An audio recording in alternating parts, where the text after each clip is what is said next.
अरे वाह, क्या बढ़िया मौसम हुआ है। ऐसे मौसम में बस एक कप चाय मिल जाए। ये लीजिए बुआ जी, गर्मा गर्म अदरक वाली चाय। अरे वाह वाह मीठी, तूने तो मेरे मुंह की चाय छीन ली। अरे मतलब बात छीन ली। लेकिन मीठी, तूने तकलीफ क्यों की? एक तो तू पेट से है और तुझे आराम की भी बहुत जरूरत है। कोई बात नहीं बुआ जी, बस चाय ही तो बनानी थी।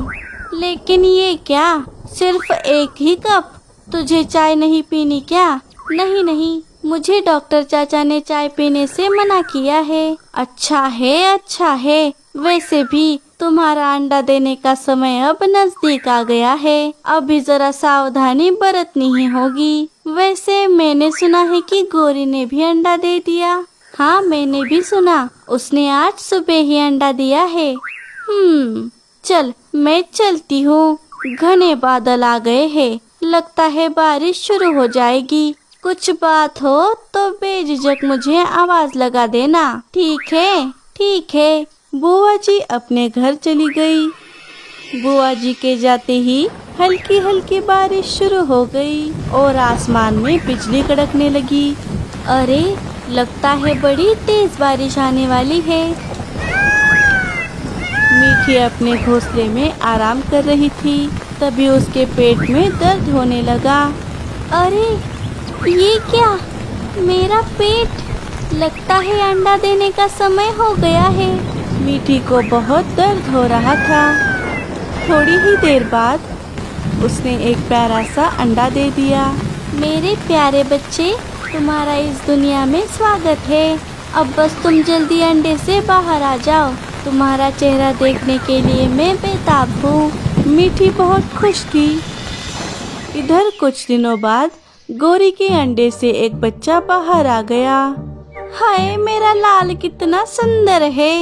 अरे, ये लाल नहीं, काला है। हाँ, जैसे तुम तो बड़े गोरे चिट्टे हो। कुछ ही दिनों में मीठी के अंडे से भी एक बच्चा बाहर आ गया, लेकिन उसका बच्चा पैदा होते ही पूरे शरीर से कमजोर था। धीरे धीरे जैसे दिन बीतने लगे, मीठी उसे देखकर चिंता में पड़ने लगी, क्योंकि वो कुछ ज्यादा खाता भी नहीं था। उसे बस सोना ही पसंद था। इसीलिए मीठी बड़ी चिंतित रहने लगी। एक दिन बुआ जी मीठी के घर आ जाती है। अरे, तू चिंता क्यों करती है मीठी? हम बच्चे को डॉक्टर को दिखाते हैं, वो कुछ न कुछ जरूर करेंगे। थोड़ी देर बाद मीठी डॉक्टर चाचा को अपने घर बुला लाती है। डॉक्टर मीठी के बच्चे को अच्छे से चेक करते हैं। मीठी बेटा, ये बच्चा तो पैदा होने से पहले ही कमजोर है और मुझे लगता है कि आगे भी इसका शरीर और दिमाग उतने तेजी से काम नहीं करेगा। क्या? लेकिन इसका कोई उपाय भी तो होगा। नहीं, दवाइयों से इसका इलाज नहीं हो सकता। बस तुम्हें ही इस बच्चे का ख्याल रखना होगा। उसका दिमाग बहुत नाजुक है, इसीलिए उससे कभी भी ऐसी कोई बात नहीं करना जिससे उसे बुरा लगे। नहीं, बिल्कुल नहीं। मैं अपने बच्चे का बहुत ख्याल रखूंगी। उसे किसी भी चीज की कमी नहीं होने दूंगी। ये लो कुछ जड़ी बूटियाँ, इन्हें रोज पीस कर इसे खिला देना। जी ठीक है। डॉक्टर चाचा वहाँ से चले गए। मीठी, तू परेशान मत हो, ऊपर वाला सब ठीक कर देगा। नहीं बुआ जी, मैं परेशान नहीं हूँ। अब मैं बस अपने प्यारे बच्चे के साथ समय बिताऊंगी, उसे कभी अकेला नहीं छोड़ूंगी। मीठी को अपने बच्चे की कोई परेशानी नहीं थी, लेकिन धीरे धीरे ये बात पूरे जंगल के पंछियों को पता चल गई कि मीठी का बच्चा दिमाग से कमजोर है। बाकी पंछी उसका मजाक उड़ाने लगे, इसीलिए मीठी उसे कहीं बाहर भी नहीं भेजा करती। सीनू घर में बैठे बैठे बाकी बच्चों को खेलते हुए देखता रहता।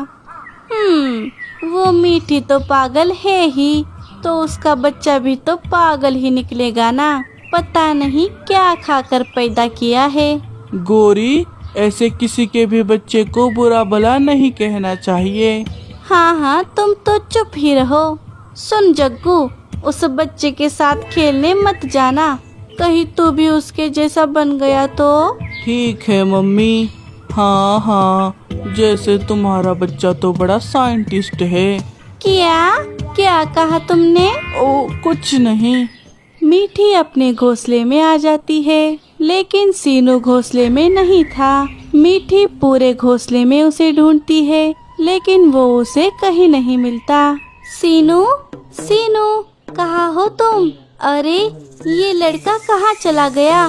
मेरी ही गलती है, मुझे उसे अकेला छोड़कर अनाज लाने नहीं जाना चाहिए था। मीठी सीनू को ढूंढने के लिए चली जाती है। सीनू पेड़ पर बैठकर बाकी बच्चों को खेलते हुए देख रहा था। वो उन बच्चों के पास चला जाता है। तुम ये क्या कर रहे हो? हम तो खेल रहे हैं, इतना भी नहीं समझते क्या? अरे बबलू, इससे बात मत कर। मेरी मम्मी ने इसके साथ खेलने और बात करने से सख्त मना किया है। कहीं इसके साथ खेलकर हम भी इसके जैसे ना बन जाए। तभी मीठी सीनू को ढूंढते ढूंढते वहाँ पर आ गई। अरे ये सीनू यहाँ पर क्या कर रहा है? वो पेड़ पर बैठकर सीनू को देखने लगी। इसकी माँ तो इसे कहीं अकेला छोड़ती ही नहीं। अरे हम तो स्कूल भी अकेले जाते हैं, तुम तो स्कूल भी नहीं जाते। हाँ, स्कूल जाएगा तो भी अपनी माँ को लेकर ही जाएगा। बच्चों की बातें सुनकर मीठी उनके पास आ जाती है।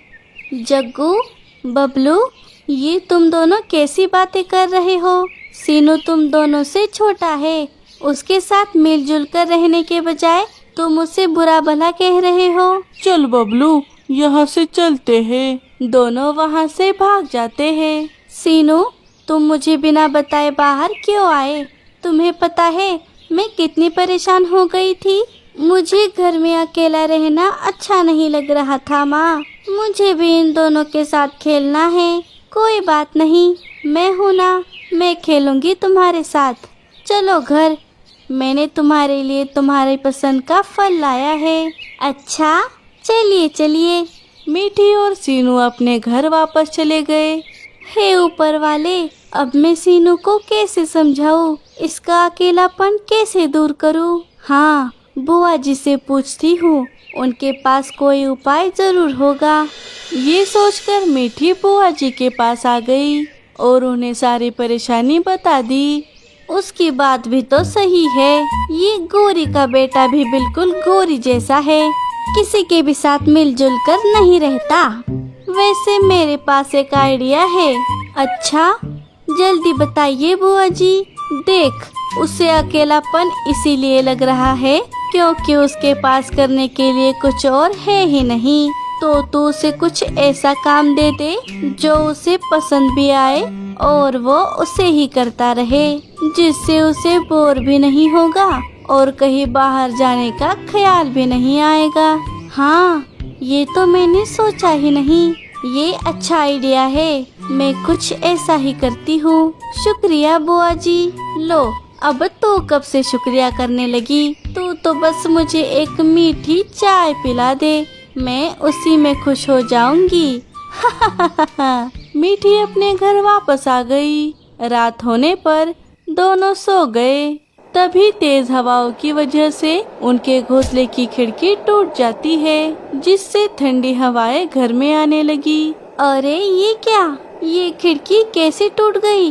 कहीं ठंड की वजह से सीनू उठ न जाए। हवा रोकने के लिए मीठी खिड़की पर कुछ पर्दे लगा देती है। चलो, फिलहाल के लिए तो हवा बंद हो गई है। अब कल सुबह सुबह मुझे इसकी मरम्मत करनी होगी। सुबह होते ही मीठी कुछ लकड़ियों से खिड़की की मरम्मत करने लगी। माँ, ये आप क्या कर रही है? अरे, वो हमारी खिड़की टूट गई है ना, वही ठीक कर रही हूँ। अच्छा, तो मैं भी आपकी मदद करता हूँ। नहीं नहीं, तुम रहने दो, मैं कर लूँगी। तभी मीठी के दिमाग में एक आइडिया आता है। अरे हाँ, मैं सीनू को घोंसला बनाने में व्यस्त करती हूँ। ये अच्छा उपाय है। सीनू, तुम्हें घोंसला बनाना पसंद है? हाँ माँ, मैंने आपको घोंसला बनाते हुए देखा है। मुझे घोंसला बनाना अच्छा लगता है। ठीक है फिर चलो, तुम हम दोनों के लिए एक घोंसला बनाओ। मैं तुम्हें एक अच्छा सा पेड़ दिखाती हूँ, तुम उस पर अपना घोंसला बनाना। ठीक है, मैं जरूर बनाऊंगा। मीठी सीनू को लेकर पासी के एक पेड़ पर चली आती है। ये देखो सीनू, यहाँ पर तुम अपना घोंसला आराम से बना सकते हो। ठीक है, क्या मैं इन केले के पत्तों का घोंसला बनाऊं? केले के पत्तों का? ठीक है, जैसा तुम्हें ठीक लगे। सीनू अपना घोंसला बनाने में लग गया। उसे घोंसला बनाने का पूरा ज्ञान नहीं था, लेकिन फिर भी जैसे जैसे उसकी समझ में आता वो वैसा वैसा करता गया। अरे ये क्या, तुम यहाँ अकेले? तुम्हारी माँ कहाँ है? कहीं तुम रास्ता तो नहीं भटक गए? और ये तुम क्या बना रहे हो? मैं इन पत्तों से अपना घोंसला बना रहा हूँ। क्या, केले के पत्तों का घोंसला? अच्छा है, अच्छा है, बनाओ बनाओ। चलो बबलू, हम मेरी रिमोट वाली गाड़ी खेलते हैं। इस बच्चे को खेलने दो पत्तों से। दोनों बच्चे सीनू का मजाक उड़ाकर वहाँ से चले गए, लेकिन सीनू को इससे कोई फर्क नहीं पड़ा। वो अपना घोंसला बनाने में मगन हो गया। कुछ दिन बीत गए और एक दिन शाम को अचानक से तेज हवाएं चलने लगी और जोरों से बिजलियां कड़कने लगी। सभी पंछी डरे सहमे अपने घोंसले में बैठे थे कि तभी अचानक से तेज बारिश शुरू हो गई। बारिश की बड़ी बड़ी बूंदों ने पंछियों के घोंसलों को नुकसान पहुंचा दिया, जिससे बारिश का पानी उनके घोंसले में आ गया। हाय दैया रे दैया, ये क्या? कहीं मैं भी इस बारिश के पानी में डूब ना जाऊं। माँ, मुझे बहुत डर लग रहा है। डरो नहीं बेटा, मैं हूँ ना। तभी उनके घोंसले की छत टूट जाती है। सीनू, मुझे लगता है हमें भी घोंसले के बाहर जाना होगा। हमारी भी घोंसले की छत टूट रही है। मीठी और सीनू समय रहते घोंसले के बाहर आ जाते हैं और उनके भी घोंसले की छत टूट जाती है। मीठी, मीठी, मेरी भी छत टूट गई है। अब हम क्या करेंगे? पता नहीं बुआ जी। माँ, मैंने बनाए पत्तों के घर में चलते हैं। हाँ हाँ, चल चल। क्या? लेकिन बुआ जी, वो घोंसला उतना पक्का नहीं है।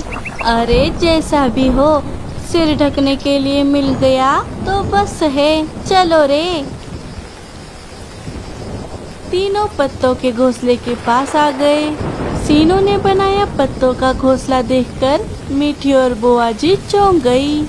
सीनू, ये घोंसला तुमने बनाया है? हाँ, ये मैंने ही बनाया है। वाह वाह सीनू बेटा, तूने तो बड़ा कमाल कर दिया।